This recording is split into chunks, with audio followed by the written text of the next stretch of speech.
صحابی رسول حضرت سلمان فارسی رضی اللہ تعالیٰ، اللہ کے نبی صلی اللہ علیہ وسلم نے مدینہ کے اندر ان کو جن کا بھائی بنایا تھا، حضرت ابو دردہ رضی اللہ تعالیٰ عنہ، اور یہ دونوں کو اللہ کے نبی صلی اللہ علیہ وسلم نے بھائی بھائی بنا دیا، بھائی چارہ قائم کر دیا۔ سلمان فارسی رضی اللہ تعالیٰ عنہ جب حضرت ابو دردہ رضی اللہ تعالیٰ عنہ کے گھر پہ گئے، پردہ کی آیت نازل ہونے سے پہلے کا واقعہ ہے، سلمان فارسی گھر کے اندر گئے، حضرت ابو دردہ رضی اللہ تعالیٰ عنہ گھر کے اندر تھے نہیں، اور آپ کی بیوی ام دردہ جو گھر کے اندر موجود تھیں، پردے کی آیت نازل نہیں ہوئی تھی۔ سلمان فارسی رضی اللہ تعالیٰ عنہ نے دیکھا کہ ام دردہ عجیب سی حالت میں ہے، گندے سے کپڑے پہنے ہوئے ہیں، پرانے سے کپڑے پہنے ہوئے ہیں، نہ کوئی سجاوٹ ہے، نہ کوئی بناؤ ہے، نہ کوئی سنگار ہے۔ ام دردہ سے حضرت سلمان فارسی رضی اللہ تعالیٰ عنہ نے پوچھا کہ یہ تیری کیا حالت ہے، ماں شانو کے تو نے یہ اپنی حالت کیسے بنا لی ہے؟ ام دردہ نے جواب دیا کہ تمہارے جو بھائی ہے ابو دردہ، لیس لہو حاجت فی الدنیا، ان کو دنیا کی کوئی حاجت اور ضرورت نہیں ہے، دن میں روزے رکھتے ہیں اور رات میں اللہ کی عبادت کرتے رہتے ہیں، رات بھر نمازیں پڑھتے رہتے ہیں، میں کس کے لیے بنوں، میں کس کے لیے سنوروں، میں کس کے لیے سنگار کروں، میں کس کے لیے نئے نئے کپڑے پہنوں؟ لیس لہو حاجت فی الدنیا، تمہارے بھائی کو دنیا کی کوئی ضرورت ہی نہیں ہے۔ سلمان فارسی نے جب یہ سنا، دوپہر کا وقت ہوا، کھانے کا ٹائم ہوا، حضرت ابو دردہ گھر کے اندر آئے، کھانا سامنے لگایا گیا، سلمان فارسی رضی اللہ تعالیٰ عنہ کے سامنے کھانا رکھ دیا گیا، ابو دردہ رضی اللہ تعالیٰ عنہ بھی آئے، ابو دردہ سے کہا، سلمان فارسی نے آؤ ساتھ میں کھانا کھاؤ، کہنے لگے آپ کھانا کھا لو، میں روزے سے ہوں، میں کھانا نہیں کھاؤں گا۔ روزہ کون سا تھا؟ نفل روزہ تھا۔ آپ کھا لو، میں روزے سے ہوں، میں کھانا نہیں کھاؤں گا۔ سلمان فارسی نے کہا کہ جب تک تم میرے ساتھ میں کھانا نہیں کھاؤ گے میں بھی کھانا نہیں کھا سکتا، تمہیں میرے ساتھ میں کھانا کھانا پڑے گا۔ جب سلمان فارسی نے ضد کی تو انہوں نے اپنا روزہ توڑ دیا۔ نفل روزہ توڑا جا سکتا ہے کسی وجہ سے، انہوں نے روزہ توڑ دیا۔ معلوم یہ ہوا کہ مہمان کا دل توڑنے کے بجائے انسان اپنا نفلی روزہ توڑ دے، انہوں نے مہمان کے دل کو توڑنا مناسب نہیں سمجھا، اپنا نفلی روزہ توڑ دیا، ساتھ میں دونوں نے کھانا کھایا۔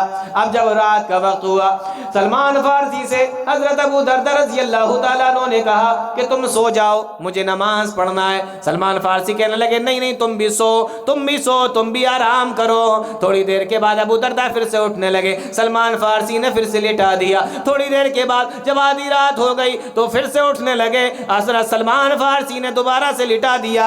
پھر جب صبح کا وقت ہوا، تہجد کا ٹائم ہوا، جب بالکل فجر سے کچھ دیر پہلے کا ٹائم ہوا، حضرت سلمان فارسی اٹھے اور حضرت ابو دردہ کو اٹھایا، کہا دونوں اٹھتے ہیں اور دونوں تہجد کی نماز پڑھتے ہیں۔ اب دونوں نے تہجد کی نماز پڑھی، نماز پڑھنے کے بعد جب فجر کی اذان کا وقت ہوا، دونوں کے دونوں نماز پڑھنے کے لیے مسجد نبوی کے اندر گئے، اور رات کا پورا واقعہ انہوں نے بتایا اللہ کے نبی صلی اللہ علیہ وسلم کو۔ پیارے نبی صلی اللہ علیہ وسلم نے ان دونوں کی باتوں کو سننے کے بعد میں فرمایا صدق سلمان، سلمان نے بالکل سچ کہا ہے، ان لربک علیک حقا، بے شک تیرے اوپر تیرا رب کا بھی حق ہے، وان لنفسک علیک حقا، اور تیرے نفس کا بھی، تیرے جسم کا بھی تیرے اوپر حق ہے، وان لزوجک علیک حقا، اور تیری بیوی کا بھی تیرے اوپر حق ہے۔ لگاتار روزے رکھتے چلے جا رہے ہو، لگاتار رات میں جا کر نفل پڑھتے چلے جا رہے ہو، تو باقی لوگوں کے حق کب ادا کرو گے؟ صحابہ اکرام اتنی عبادتیں کیا کرتے تھے کہ اللہ کے نبی صلی اللہ علیہ وسلم کو منع کرنا پڑتا تھا، اور ہماری حالت دیکھیں کیا ہے۔ نہ گھروں کے اندر کوئی عبادت ہے اور نہ گھروں سے باہر کوئی عبادت ہے۔ کیا ہے؟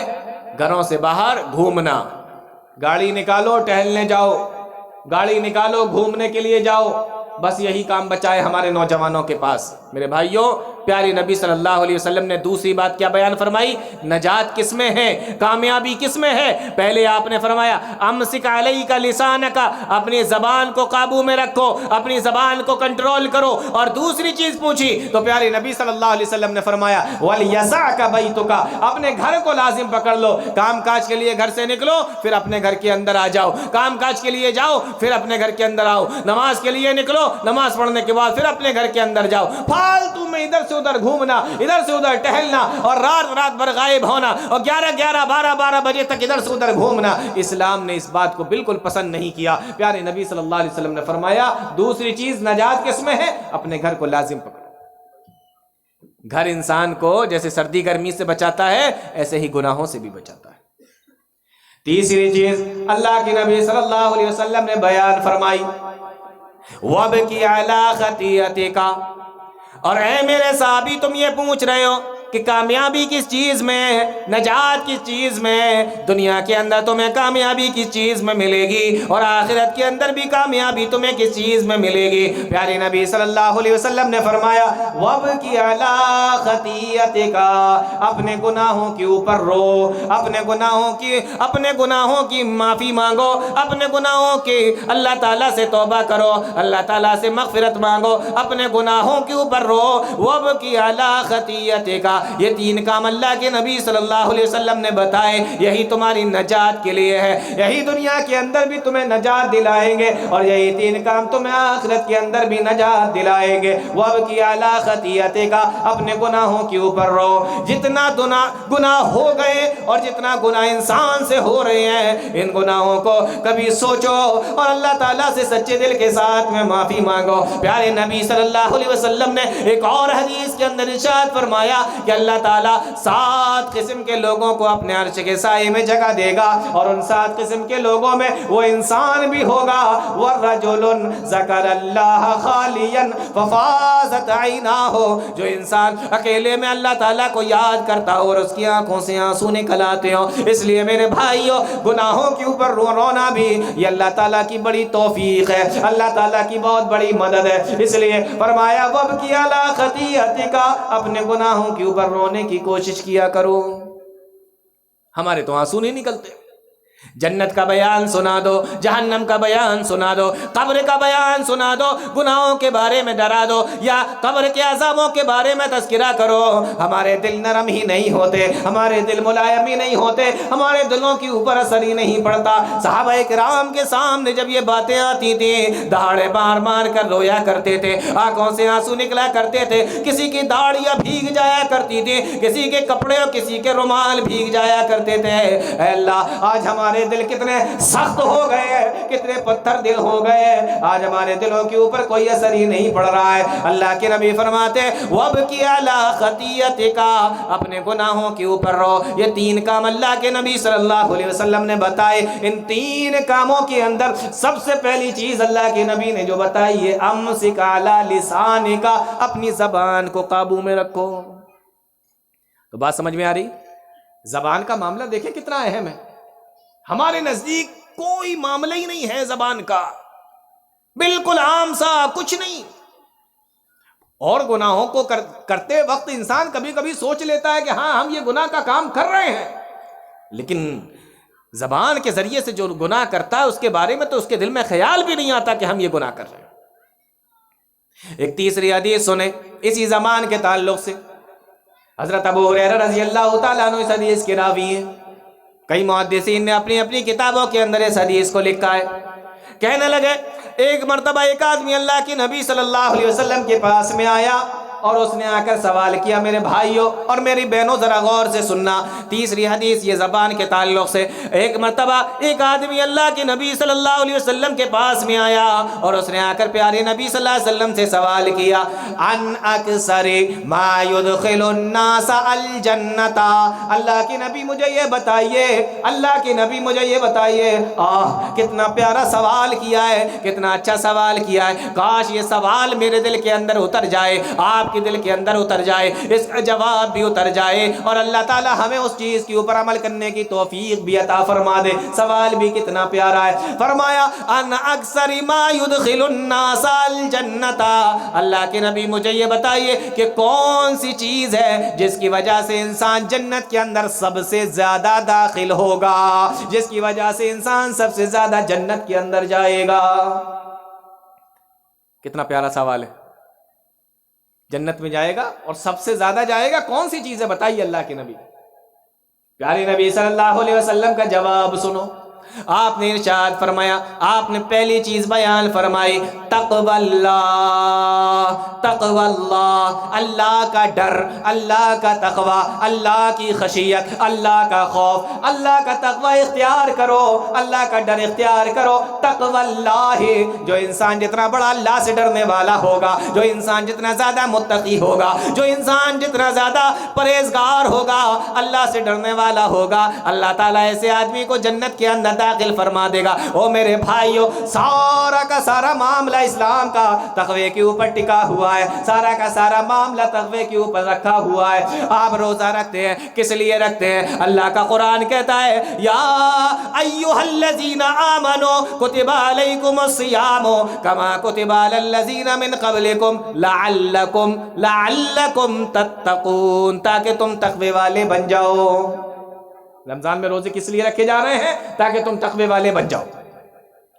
اللہ تعالیٰ قرآن کے اندر فرماتا ہے ہم قربانیاں کرتے ہیں اللہ تعالیٰ کے لیے۔ اللہ قرآن میں فرماتا ہے یہ ہم قربانیاں کیوں کر رہے ہیں؟ فرمایا لن ینال اللہ لحومها ولا دماؤها، تمہارا گوشت اللہ تعالیٰ کو نہیں پہنچتا، تمہارا خون اللہ تعالیٰ کو نہیں پہنچتا، ولکن ینالہ التقوی منکم، تمہارا دلوں کا تقوی، تمہارے دلوں کا ڈر، تمہاری نیتیں یہ اللہ تعالیٰ کو پہنچتی ہے۔ حج کرنے کے لیے جاتے ہیں، اللہ تعالیٰ نے ذکر فرمایا وتزودوا فإن خیر الزاد التقوی، سب سے بہترین زاد راہ، سب سے بہترین توشہ تو تقوی ہے۔ میرے بھائیو، جنتیوں کے بارے میں اللہ تعالیٰ نے فرمایا تلک الجنت التی نورث من عبادنا من کان تقیا، اللہ تعالیٰ جنت کا وارث ان لوگوں کو بنائے گا جو تقوی والے ہیں، جو متقی ہیں، جو اللہ تعالیٰ سے ڈرنے والے ہیں۔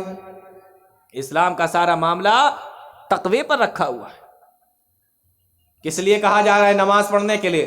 وَأْمُرْ أَهْلَكَ بِالصَّلَاةِ وَاصْطَبِرْ عَلَيْهَا لَا نَسْأَلُكَ رِزْقًا نَحْنُ نَرْزُقُكَ وَالْعَاقِبَةُ لِلتَّقْوَىٰ، تقوی اور آخرت کا انجام تو تقوی والوں کے لیے ہے، بہترین انجام تو تقوی والوں کے لیے ہے۔ اللہ تعالیٰ نے ساری چیزوں کو تقوی کے ساتھ میں جوڑ دیا ہے۔ اس لیے میرے بھائیو، اللہ کے نبی صلی اللہ علیہ وسلم نے بیان فرمایا، او میرے صحابی، اگر تم یہ پوچھتے ہو کہ کس چیز کی وجہ سے انسان سب سے زیادہ جنت کے اندر داخل ہوگا، فرمایا تقوی اللہ، اللہ کا ڈر، اللہ کا تقوی، اسی تقوی کی وجہ سے انسان سب سے زیادہ جنت کے اندر جائے گا۔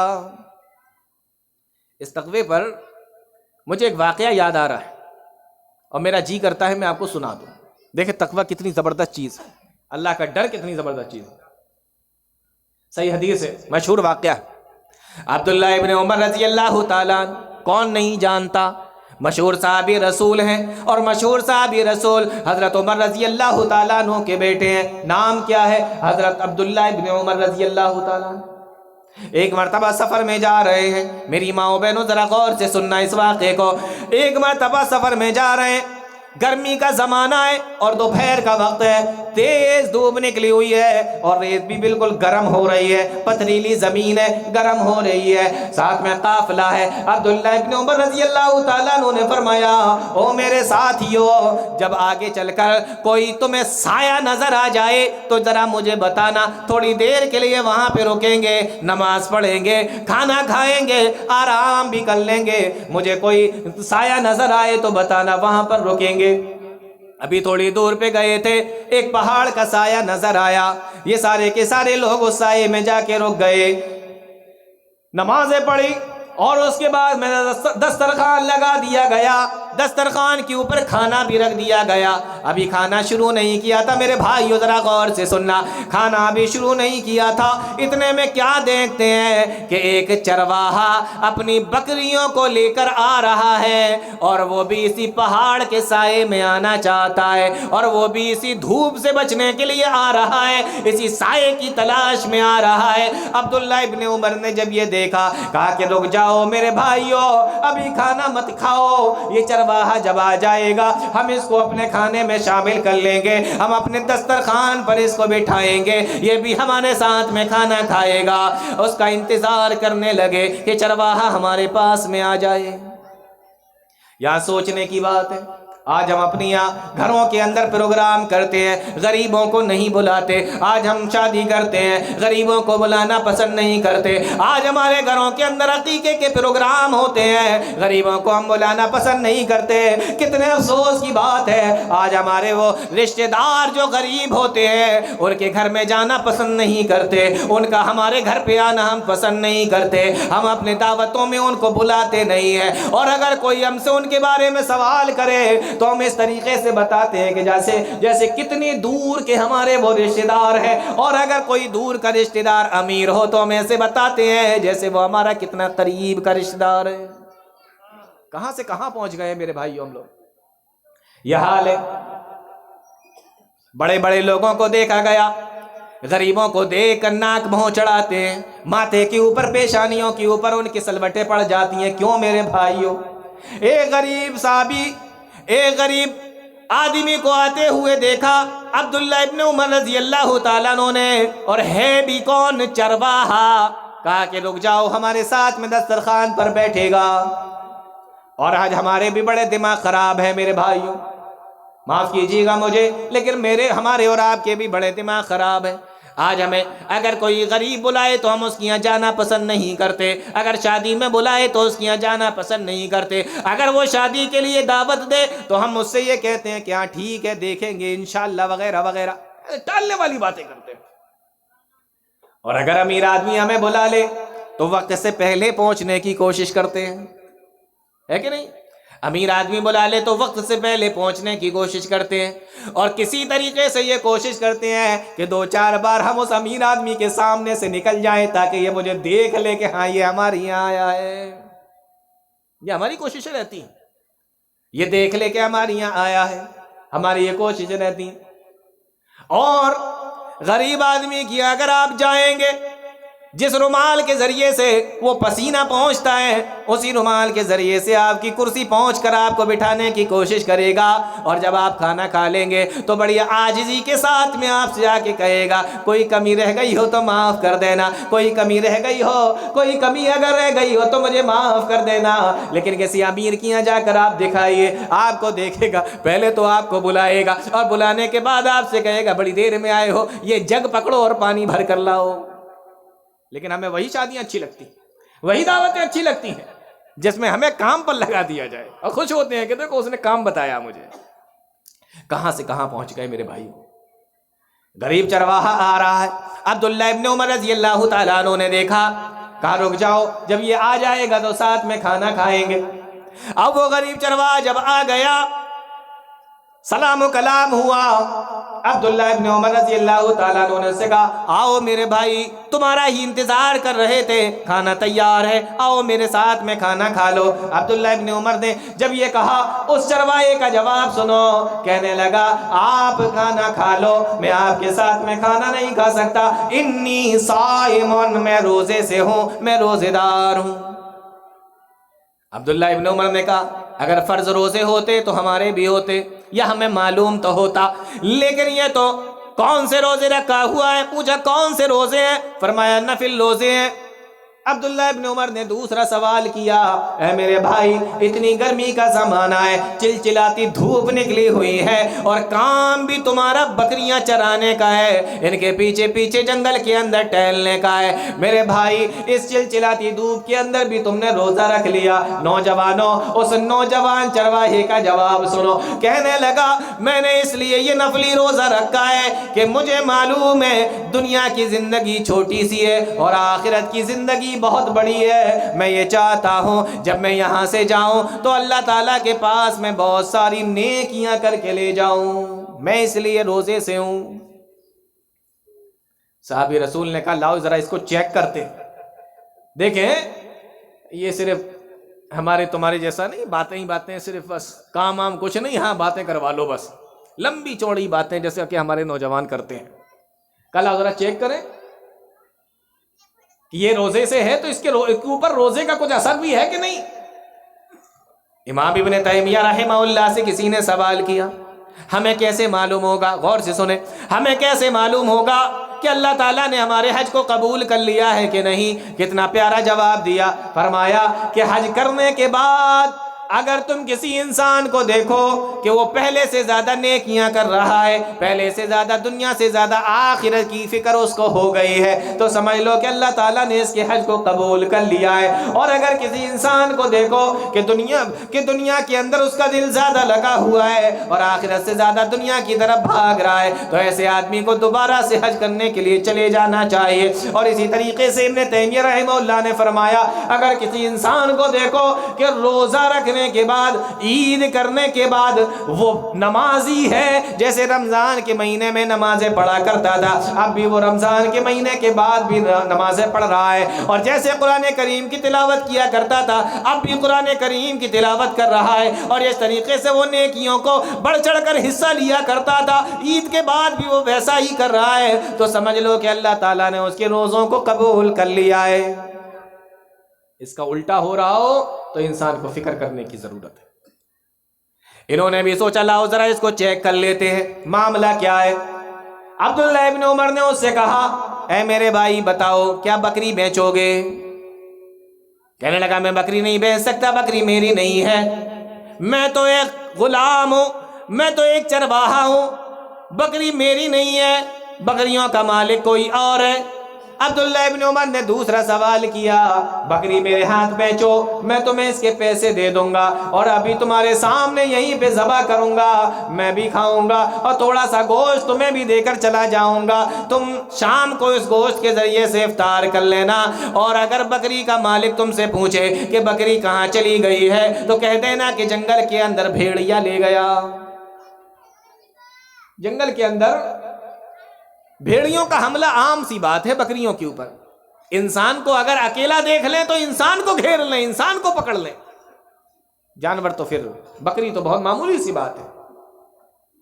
جب اس نے یہ سنا اب اس کا جواب سنو، کہنے لگا کہ میں بکریوں کے مالک سے تو کہہ دوں گا کہ تمہاری بکری کو بھیڑیا لے گیا، لیکن این اللہ، میرا اللہ تو مجھے دیکھ رہا ہے، کل قیامت کے دن میں اللہ تعالیٰ کے سامنے کیا جواب دوں گا، ساری دنیا کا ساری کائنات کا مالک تو مجھے دیکھ رہا ہے، میں اس اللہ کے سامنے کیا جواب دوں گا، این اللہ، میرا اللہ تو مجھے دیکھ رہا ہے، یہ کہا اور اپنی بکریوں کو ہانکتا ہوا وہاں سے چلا گیا۔ عبداللہ ابن عمر نے اس کے جواب کو سنا، یہ اثر ہوا کہ آنکھوں سے آنسو نکلنے لگے، اور جب تک وہ چرواہا آنکھوں سے غائب نہ ہو گیا اس کی طرف دیکھتے رہے اور اس کا یہی جملہ دہراتے رہے، این اللہ، میرا اللہ تو مجھے دیکھ رہا ہے، میرا اللہ تو مجھے دیکھ رہا ہے۔ جب وہ آنکھوں سے غائب ہو گیا عبداللہ ابن عمر نے اس سے پوچھا اے لوگوں بتاؤ یہ کون ہے؟ فرمایا یہ چرواہا ہے، فلاں کا غلام ہے۔ آپ نے فرمایا جب میں واپس لوٹوں گا، سفر سے واپس آؤں گا، مجھے اس کے مالک کا نام پتہ بتانا۔ جب سفر سے واپس لوٹے مالک کے گھر پہ گئے، دروازہ کھٹکھٹایا، مالک باہر نکلا، سلام و کلام ہوا، کہنے لگے میں تمہارا غلام خریدنا چاہتا ہوں، کہنے لگے بہت سارے غلام میرے پاس میں، آپ کون سا غلام مجھ سے خریدنا چاہتے ہیں؟ فرمایا کہ وہ غلام تم سے خریدنا چاہتے ہیں جو تمہاری بکریاں چرایا کرتا ہے۔ کہا اگر قیمت اچھی ملے گی تو میں بیچنے کے لیے تیار ہوں۔ کہا تم قیمت بولو میں دینے کے لیے تیار ہوں۔ اس نے قیمت بولی، عبداللہ ابن عمر نے اس کو خرید لیا، اور اس کے بعد میں فرمایا وہ تمہارا بکریوں کا پورا ریوڑ کتنے کا ہے اس کی بھی قیمت بولو۔ اس کی بھی قیمت انہوں نے بولی، اس بکریوں کے پورے ریوڑ کو بھی انہوں نے خرید لیا، اور اس کے بعد میں اسی وقت اس چرواہے کو، اس غلام کو آزاد کر دیا، اور آزاد کرنے کے بعد میں فرمایا کہ جاؤ یہ بکریوں کے مالک آج سے تم ہی ہو۔ غلام بھی خرید لیا اور اس کو آزاد کر دیا، بکریاں خرید کر اسی کو دے دی، کہا جاؤ اس کے مالک تم ہی ہو۔ اس کے بعد عبداللہ ابن عمر رضی اللہ تعالیٰ عنہ نے ایک جملہ کہا، میرے بھائیو یہ جملہ یہاں سے لے کر جانا۔ فرمایا عبداللہ ابن عمر رضی اللہ تعالیٰ عنہ نے، او لوگو اس غلام کے ایک جملے نے، این اللہ، میرا اللہ تو مجھے دیکھ رہا ہے، اس غلام کی اس ایک جملے نے اس کو غلامی سے آزاد کرا دیا، اور مجھے اللہ تعالیٰ کی ذات سے یہ امید ہے اس کا یہی ایک جملہ کل قیامت کے دن اس کو جہنم سے بھی آزاد کرا دے گا۔ این اللہ، میرا اللہ تو مجھے دیکھ رہا ہے۔ تو صحابی رسول سوال کرتے ہیں، اللہ کے نبی، ان اکثر ما يدخل الناس الجنت، اللہ کے نبی مجھے یہ بتائیے کہ جنت کے اندر سب سے زیادہ لے جانے والی چیز کون سی ہے؟ پیارے نبی نے فرمایا تقوی اللہ، اللہ کا تقوی اختیار کرو، اللہ کا ڈر اختیار کرو، اللہ تعالیٰ تمہیں اس کی وجہ سے جنت کے اندر داخل کرے گا۔ دوسری چیز پیارے نبی صلی اللہ علیہ وسلم نے بیان فرمائی، تقوی اللہ، پہلی چیز اللہ کا ڈر اختیار کرو، تقوی اختیار کرو۔ پھر آپ نے فرمایا وحسن الخلق، وحسن الخلق، اور اچھے اخلاق پیش کرو۔ اچھے اخلاق کا معاملہ بڑا اہم۔ آج بڑے بڑے حاجیوں کو، نمازیوں کو دیکھو، حج کر لیتے ہیں، نمازیں بھی پڑھ لیتے ہیں، حقوق اللہ ادا کرتے ہیں، زکوٰۃ بھی نکالتے ہیں، صدقہ بھی کرتے ہیں، خیرات بھی کرتے ہیں، لیکن لوگوں کے ساتھ ان کے معاملات دیکھو۔ لوگوں کو تو چھوڑ دیجئے، ان کے اپنے گھروں کے اندر ان کے معاملات دیکھو، اپنی اولاد کے ساتھ، اپنے بھائیوں کے ساتھ، اپنے ماں باپ کے ساتھ، اپنے بیوی کے ساتھ، اپنے بچوں کے ساتھ کس قدر برے معاملات ان کے ہوتے ہیں۔ گھر والے ان سے پریشان ہیں۔ تو انسان حقوق اللہ ادا کرتا ہے لیکن حقوق العباد کی طرف دھیان نہیں دیتا۔ حقوق اللہ اور حقوق العباد دونوں کا نام اسلام ہے۔ حسن اخلاق، بہترین اخلاق، انسان بہترین اخلاق والا ہو، اللہ رب العالمین کو ایسا انسان بڑا پسند آتا ہے۔ تو پیارے نبی نے فرمایا تقوی اللہ وحسن الخلق، کس چیز کی وجہ سے جنت میں سب سے زیادہ جائیں گے؟ پیارے نبی نے فرمایا اللہ کا تقوی، اور دوسری چیز آپ نے بیان فرمائی اچھے اخلاق کے ذریعے سے انسان جنت کے اندر سب سے زیادہ جائے گا۔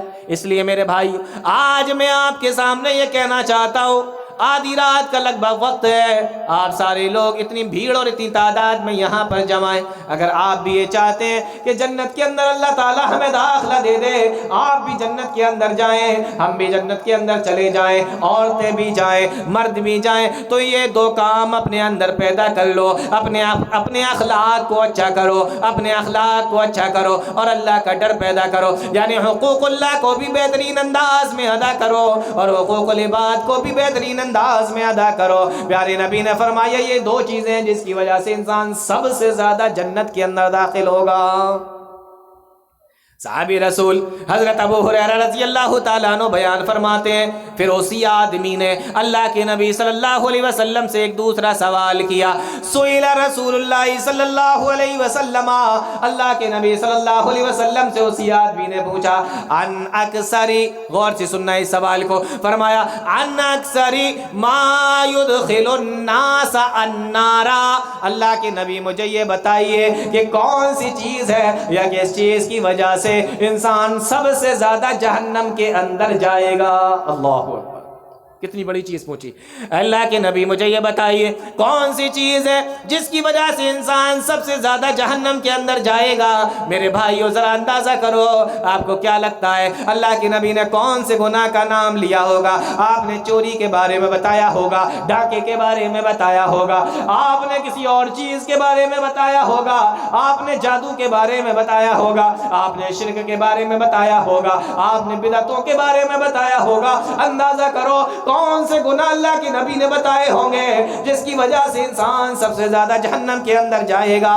پیارے نبی نے فرمایا، او میرے بھائی، او سوال کرنے والے، آپ نے فرمایا جس چیز کی وجہ سے انسان سب سے زیادہ جہنم میں جائے گا، غور سے سن لینا، بہت چھوٹی چھوٹی سی چیزیں، آپ نے فرمایا الفم والفرج، الفم والفرج، انسان سب سے زیادہ اپنے منہ کی وجہ سے اور اپنے شرمگاہ کی وجہ سے انسان سب سے زیادہ جہنم میں جائے گا۔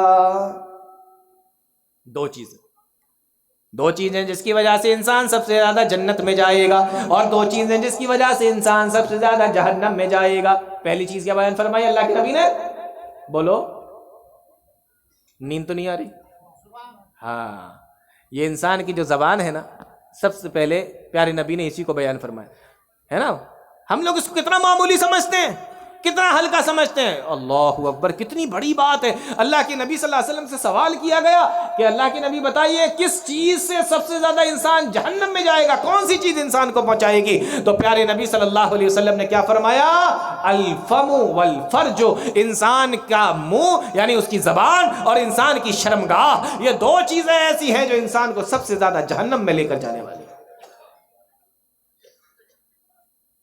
اللہ تعالیٰ نے قرآن کریم کے اندر بیان فرمایا قُلْ لِلْمُؤْمِنِينَ يَغُضُّوا مِنْ أَبْصَارِهِمْ وَيَحْفَظُوا فُرُوجَهُمْ، او مومنو اپنی نگاہوں کو پست رکھو، اپنی نگاہوں کی حفاظت کرو، وَيَحْفَظُوا فُرُوجَهُمْ، اور اپنے شرمگاہوں کی حفاظت کرو۔ ایک اور جگہ پہ اللہ نے فرمایا قُلْ لِلْمُؤْمِنَاتِ يَغْضُضْنَ مِنْ أَبْصَارِهِنَّ وَيَحْفَظْنَ فُرُوجَهُنَّ، او مومنہ عورتوں تم بھی اپنے نگاہوں کو پست رکھو، وَيَحْفَظْنَ فُرُوجَهُنَّ، اور اپنی شرمگاہوں کی تم بھی حفاظت کرو۔